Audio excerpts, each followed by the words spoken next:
It's December 16th, and this is The View with Catherine Chang.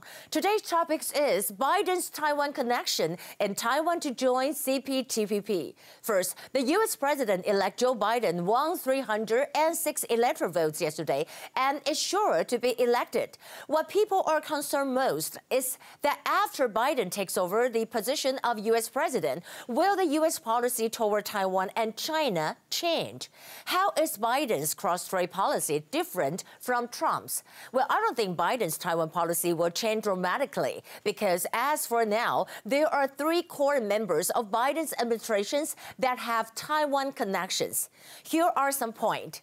A. Antony Blinken, who is about to take over the position of U.S. Secretary of State. He and President Tsai already knew each other in 2015.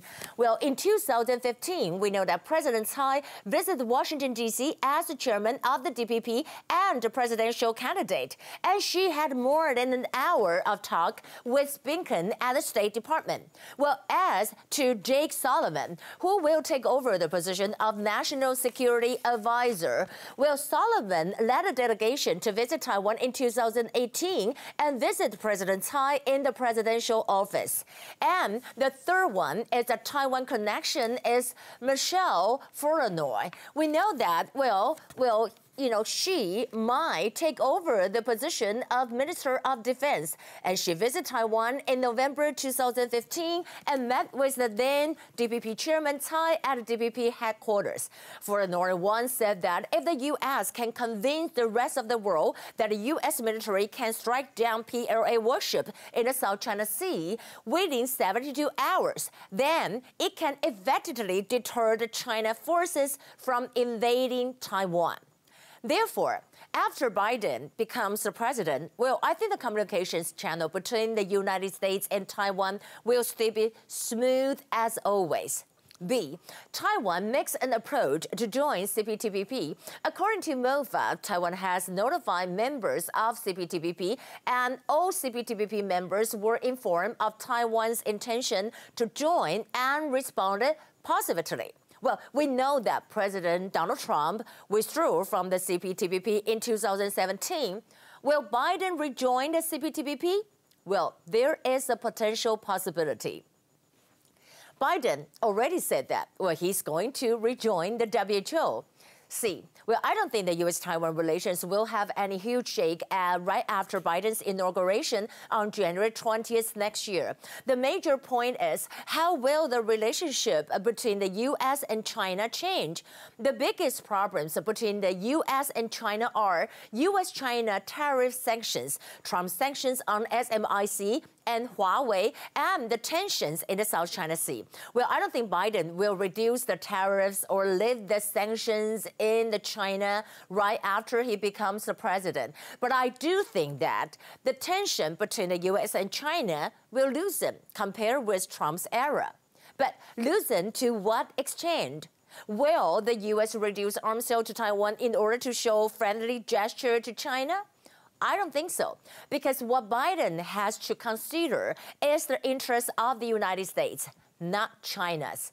The latest news today is that the side-scan sonar 数位声纳系统 has been approved by the United States government for exporting to Taiwan, which is very important for Taiwan indigenous submarines.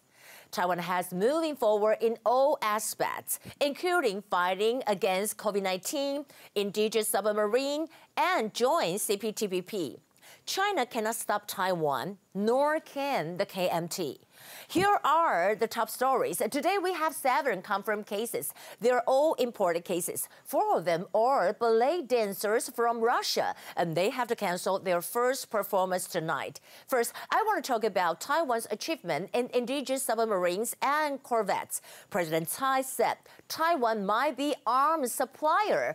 Well, Tuojiang Jian Tuojiang-class corvettes are estimated that 6 ships will be completed by the end of 2023. Well, actually, President Tsai pushed forward the schedule for 2 years. Tuojiang corvette was originally planned to produce 3 by 2025, but now President Tsai said that there will be 6 in 2023. Well, many countries are very interested and have inquired about the possibility of the purchase. We know that it's not possible for the Tuojiang Jian to sail because it is equipped with the Xiongfeng missiles. According to regulations, weapons and equipment cannot be exported. President Tsai's achievement get the attention from the international media and also from her alma mater, Cornell. President Tsai was interviewed by Cornell Law Forum. She said that we kind of partner with domestic manufacturers and quickly transform Taiwan from an importer of face masks into the world's second largest producer. She also said that when the world sees Taiwan's success in fighting the pandemic, I hope they are not just looking at the leader's gender, but at everyone's contribution. On the other hand, Taiwan is pushing forward the import of U.S. pork. Well, Taiwan Premier Su Tseng-chang urged the import of U.S. pork with red taping. He said that Taiwan wants to join the CPTPP, but none of these member states of the CPTPP has banned the import of U.S. pork with red taping.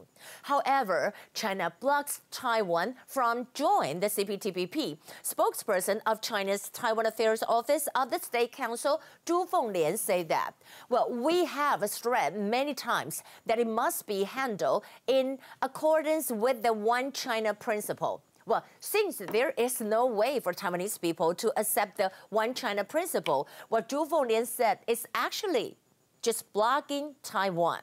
And what is the attitude of KMT? We know that KMT still support the One China principle and failed to get the support from the public.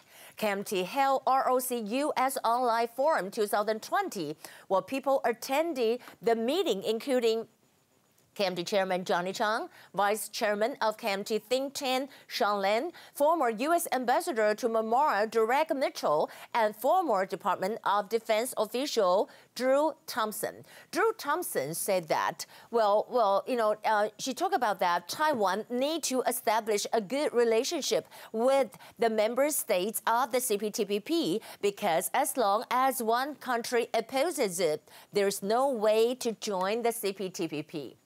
As to the U.S. presidential election, according to The Guardians, State Majority Leader Mitch McConnell acknowledged the Biden-Harris victory, and he said that, so today I want to congratulate President-elect Joe Biden. I also congratulate the Vice President-elect Senator Harris.